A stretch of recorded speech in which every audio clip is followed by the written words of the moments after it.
Hi there, this is Helen Tarrant again from here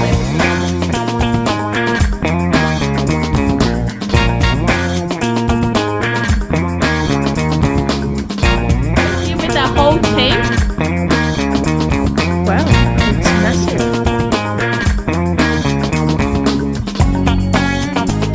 Welcome to another episode of Commercial Property Roadshow. You're here with Helen Tarrant, and today I'm actually going to cover off for you what are the factors affecting the commercial property market, or as you call the commercial property industry, right? So there's multiple factors that affect the purchase price of a commercial property.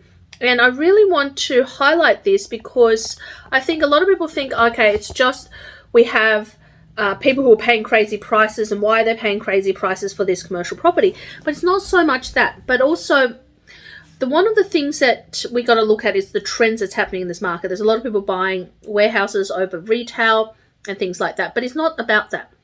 It's about you look at a couple of things. Firstly, baby boomers are coming to an end in terms of their work life.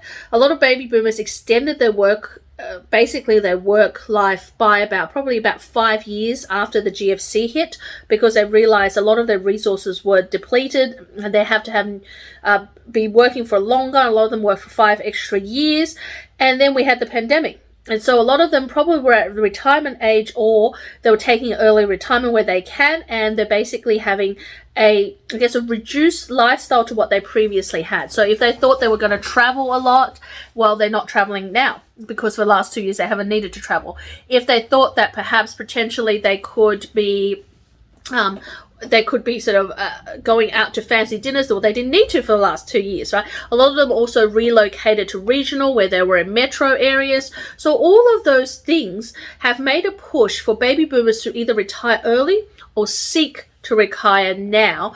But what happens when they retire is that they sell their principal home, which could be worth a lot and could be paid off, and they're downsizing, and then they have extra cash in the bank. And with that cash in the bank, what they're doing is they're taking that cash and sticking it into commercial, because they're putting it into commercial thinking that they're going to get better cash returns than they would in a bank or with a managed fund, or if they should do anything else. It is safe, it's brick and mortar, and with the right type of tenants they can invest in, they're going to get continuous cash flow in the future, and they're buy and hold type of properties that they're looking at. And so because they've taken the money out of their basic, either they sold off their assets in their principal home, or they may have some investment money which has come through either projects or everything that's finished, or potentially some residential that's investments that they're cashing out and sticking that into commercial. We're seeing a lot more people able to buy cash with cash in the commercial property space, but also we're seeing a lot of investors who are chasing cash flow more than before. And because of that, we're seeing lowering returns. And it's not about if the interest rate goes up or if inflation goes up and how that's going to affect commercial property. And a lot of people think just because interest rate's going to go up, commercial property is going to come down. It's not going to do that, because for people who are buying commercial property with cash, interest rates up and down makes no difference, right?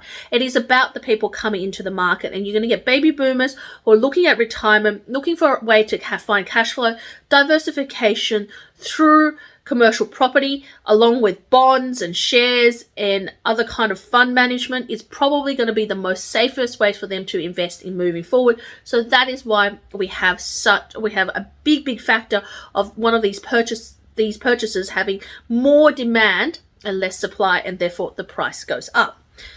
The other factor that affects commercial property is also current trends. The current trends at the moment is that we've seen e-commerce, and everyone knows how big e-commerce is. We see it all the time being advertised by Amazon and things like and other online retailers. How we're seeing some of our brand names disappear, like David Jones, Grace Brothers, and we're seeing a lot of other electronic wholesalers disappear. Like, we're seeing that, Bingleys and Harvey Normans aren't doing as well as they used to because everyone's buying online. We're seeing that the spike of someone like Kogan, and all of a sudden we're inspired to own warehouse properties because we're seeing the different types of tenant. We're seeing that security, and because of that tenant and that security, that's what we're looking for in terms of a property investment. And all of a sudden now buying warehouses was trendy. But remember, 10 years ago, in places like Wetherill Park, in places like other industrial places around, further out of Brisbane, further out of Melbourne, like Coolaroo and areas like Campbellfields and you've got around Wetherill Park, you've got western suburbs, and you've got inner west. Those were really rough and dirty places, and warehouse properties were the least favorite back then. And there were, every second or third warehouse was vacant, and it would take literally 12 to 18 months to tenant a warehouse tenant or property. So therefore, and no one wanted to buy a warehouse. But all of a sudden now, warehouses skyrocketing. And when back then, 10 years ago, the yields on warehouses could be, 8 to 10%. Even in metro areas like Sydney, we're seeing commercial property yields right now for warehousing in Sydney and Melbourne at 2 to 3%, which is crazy, right? So that's what I talk about trends. Now, it is the big trend in the market is to buy a warehouse because it's considered secure. So everyone's buying it, and that's pushing the prices up. So that's one of the factors. The other factor, underlying factor that's there that people don't talk about is we get a lot of media coverage. Media talks about, how one asset is falling and the other one's gaining, how one is being the favorite, and how most people would like to invest, and how that's a good investment over something else.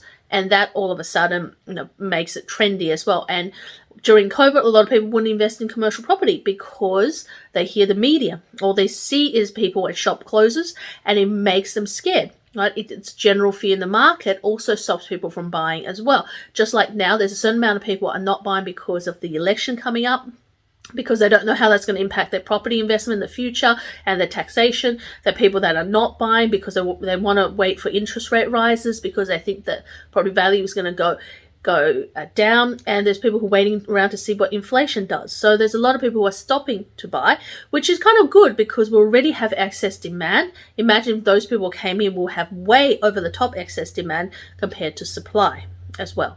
So those are some of the factors, but also further on, there's more deeper underlying factors such as demographic movement, and not only the aging population, but demographic movement, aging population, the new trend in purchasing. A lot of young people are no longer looking to buy their forever homes or the principal homes. They're looking at renting or investments first, which means that they might choose to invest in a commercial property over residential property for the first time and the first purchase, then the other way around. Also, thirdly, we're looking at a property that is going to give us a cash flow boost. So someone who has started out traditionally thinking of investing in growth rather than cash flow have now changed their way of thinking because, of course, we're new age investments. The younger investors are chasing more cash flow and lifestyle. So they're looking at an investment that is more lifestyle and cash flow friendly. So we bring a new level of investment into the market as well. Then on top of that, we have people who are now for the first time our owner can afford, because of the low interest rate environment, your owner occupiers who are now competing also in the commercial property market than they were before. When interest rate was 6% for commercial or higher, it was much harder for owner occupiers to compete, but now at 2 to 3%, it's much easier for owner occupiers to get into their own properties. So now even vacant properties and uplift strategies, there's a huge competition because you've got the owner occupiers who want to come into the market. So there's a whole host of factors that influence commercial property, but you've got your number ones, who is your sort of what's happening in the market in terms of investors, the type of investors. So we're seeing baby boomers actually retiring and moving their money into more cash flow assets than growth assets, and that's creating a boom. Number two, we've got the new way of investment, younger people chasing more cash flow and lifestyle investment, so that's bringing more investors. Number three, demographic movement, so there's more people who've, because of COVID, have pushed out into regional areas, into seaside areas, into large regional towns where they prefer to buy a commercial in somewhere where they can see, touch and feel, but also when they can get into it much cheaper than they would in the city, but also potentially as owner-occupiers. So number four is about owner-occupiers coming into the market, because low interest rates at the moment means that that owner-occupiers can afford to buy their own rather than rent, which means that vacant properties that used to go for cheaper are now much higher in price as well. So there's more competition even from vacant and uplift properties. So that's number four. And finally, number five, interest rates, inflation, media, the general public creates trends in the market where something is really popular. Right now, it's really trendy to buy warehouses, and as a result of that, you will find that warehouses are achieving really high purchase prices but really low returns. But 10 10 years ago, it was the opposite. We get more retail people paying high purchase prices, low returns, and warehouse getting the highest returns. But now that's flipped on its head. But in time, office spaces will come back, retail spaces will come back, warehouses will stay stagnant for a while until the market gives them another chance to surge again. So it all comes in cycles on the property times and different states rather than the property clock in terms of in residential. Commercial is based on the tenant and on the cycle of what is popular for that particular class of commercial property. So there you have it. These are factors all contributing to the big melting pot that is commercial property. And sometimes it's good, sometimes it's bad. What we're seeing right now is that it is a seller's market, that there's always someone else willing to take the property or buy the property at a much higher price than you are. So you got to make sure you're fast. You got to grab the deal. You got to make sure that you are in the market ready to buy and be market ready. So if you're not sure what that is, reach out to us, helentarrant.com. Let us do a strategy session. Let us walk you through, partner up with you, and show you how you can achieve financial freedom through a commercial property.